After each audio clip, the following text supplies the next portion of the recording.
Hey everybody, welcome to a new episode of Walk in Faith. I had the opportunity to sit down with Mark Wahlberg to discuss his new film, Father Stu. Father Stu is based on a true story about a confused man who lost his way, and through God's love and mercy, he found his true purpose.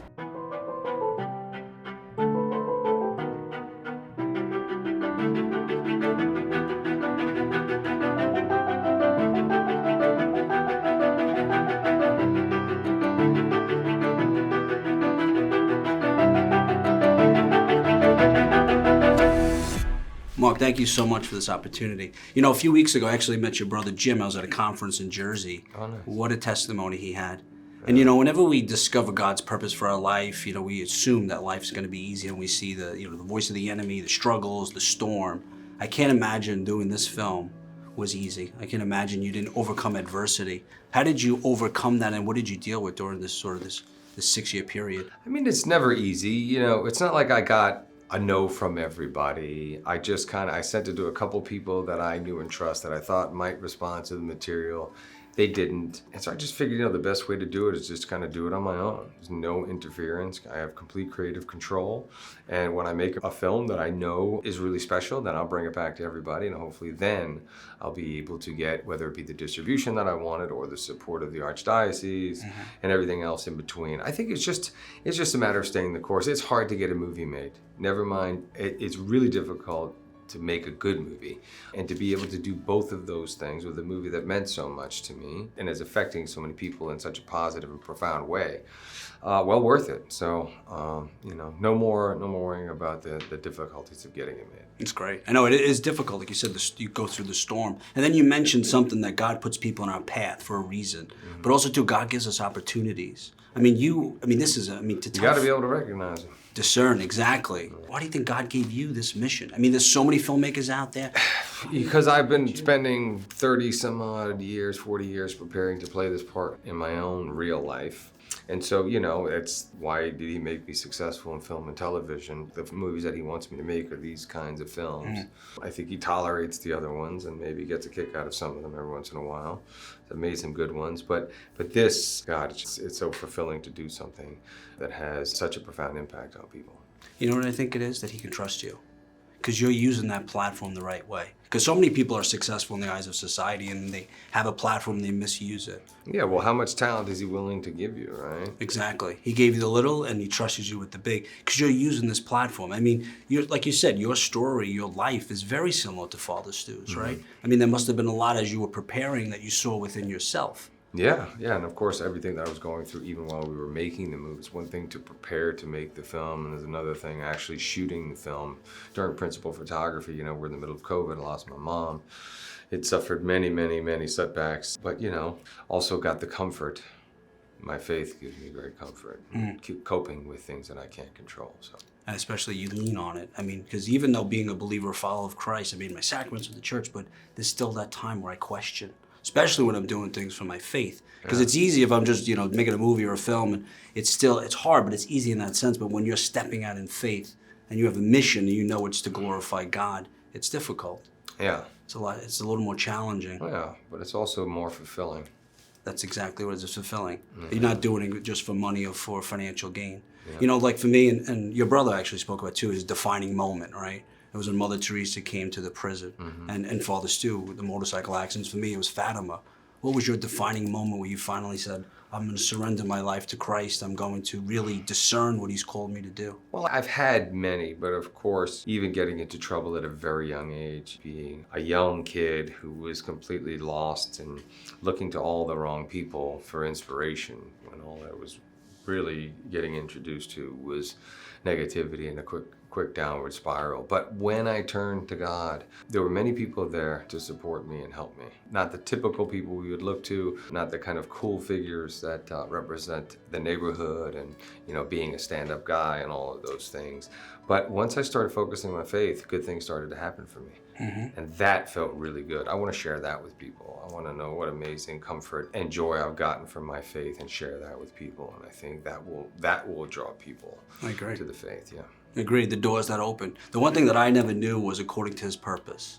So when I realized that it wasn't about me, because I same thing, I started as an actor, and I got in trouble as a kid, and I used to make deals with God. I'm like, God, if this happens, right? I mean, that's what we do. But it was in good times, you know, when I got down to express the gratitude. I knew where those good things were coming from. You know, I knew that at the root of it, it was all because of my faith and these rewards that I was given for doing good. Yeah, that's something I want to share with people. I love it.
And as we mature and get older, and you mentioned it too, we want to do things that have real meaning. Like, you don't just want to take a job for financial gain. How has this film sort of, whether it's moved you in that direction or will you discern more, has it changed you as a person? I'm talking about it now because I'm out here promoting a movie, but I am not going to continue to talk about it in that I am sitting on a soapbox and expect people to acknowledge all the good things that I'm doing for other people and get a pat on the back. You know as well as I do, the left hand is not supposed to know what the right hand is doing in almsgiving. But in this particular time when encouraging people to pursue their faith, to reconnect, and all the things that this movie has to offer, and the things that this movie will challenge people to do. It will challenge them to, figure out what their role in God's big picture is and how they can contribute, even if that's lending a helping hand or saying a kind word to somebody that needs it. But it's challenging people and challenging me just to do better and be better. So that's the mission that I'm on. Filling. Oh, yeah.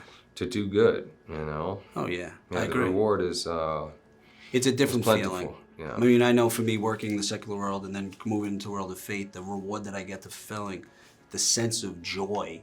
It's not just happiness that passes, it's joy. And like you said too, you have no personal agenda. I mean, obviously you want the film to succeed, but I don't think anyone would ever say that you're on a soapbox, or we see that there is a true meaning behind why you did this film. Yeah. There is no agenda on here at all. Yeah, I just look forward to also kind of being out there and just doing good work as opposed to just talking about it. I love it. I love it. A lot of people do this, and I get it. This is a big part of the job. But, going out there doing good works, empowering other people to find their purpose and putting them in a position to be successful and expressing their abilities through their talents. I mean, that's something that I really look forward to. I love it. And even in the film too, like for me, it resonated that even a sinner, God will take any of us. I mean, look at you, right? Those The are broken. the ones he's looking for more than anybody. Exactly.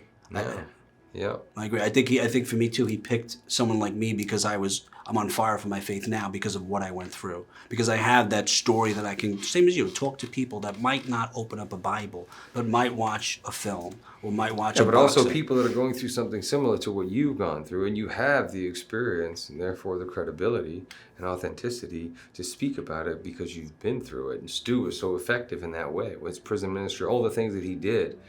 I mean, he spoke the people's language, He was one of them, and they recognized that right away. Exactly. People know the difference, so. And as my friend would say, the street creds. Exactly. Mark, thank you so much. I really appreciate it, and I look forward to seeing your film, and God bless you, man, and everything you do. Likewise, I appreciate it, brother. Thank you very much. I figured it out. Yeah, 7th time's a charm. I'm being an actor. Oh, God. You don't belong with those LA folks. They're a bunch of fascist hippies. What brings you here? And I figured no better place to be discovered than the supermarket. Hey, did I see you on a television series? You do movies? You don't work in the entertainment industry at all? No, man. Did Bill know you're fussing with his truck? I'm his son. I'm just borrowing it. I reckon it's a few months worth of cleanups on aisle 4 to pay off a DUI impound. What can I get for you, miss? I got beef. I can see that. Hey! Hey! Let's not waste either of our time. I'm a Catholic. Well, ain't that what confession's for? I can't date someone who isn't baptized. I thought you was gonna say Hispanic. Where's the water? I'll do it now. I know I'm not what you used to, and not what you deserve either. Life's gonna give you a gut full of reasons to be angry. You only need one to be grateful. Oh,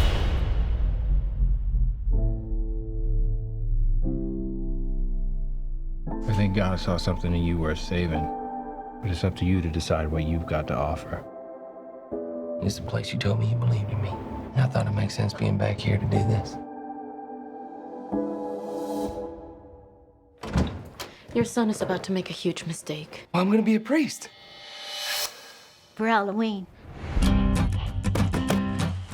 I'm praying for you, Bill. Don't you dare! You're violating my rights! There's a man going round taking names. We've all been wronged, and we've all done some wrong. But he came to forgive us. Everybody won't be treated all the same. There's no easy way to deliver this news. You have a progressive muscle disorder. The muscles weaken until they cease to function. Is there anything it doesn't mess with? Yeah, erectile function. I'm trying to be a priest, pal. The wise men will bow down before the throne. I want no doubt. Why? Like, And at his feet, they'll cast their golden crown. Man don't lose when he gets knocked down, but when he won't get up. Ah, baby. There is concern amongst the diocese that your infirmity will render you unable to be a priest. Listen to the words long written down. what you guys get? One phone call a week in here? Who you gonna call, huh? When no one else gives a shit what you got to say, God does. When the man comes around. He ain't giving up on you. Don't you dare go giving up on yourself. Hear the trumpets, hear the pipers. 100 million angels singing. Where are you going? Well, I gotta get your ass to church on time. Who are you here to visit, sir? Father Stu. You and everybody else. When the man comes around. We shouldn't pray for an easy life, but the strength to endure a difficult one.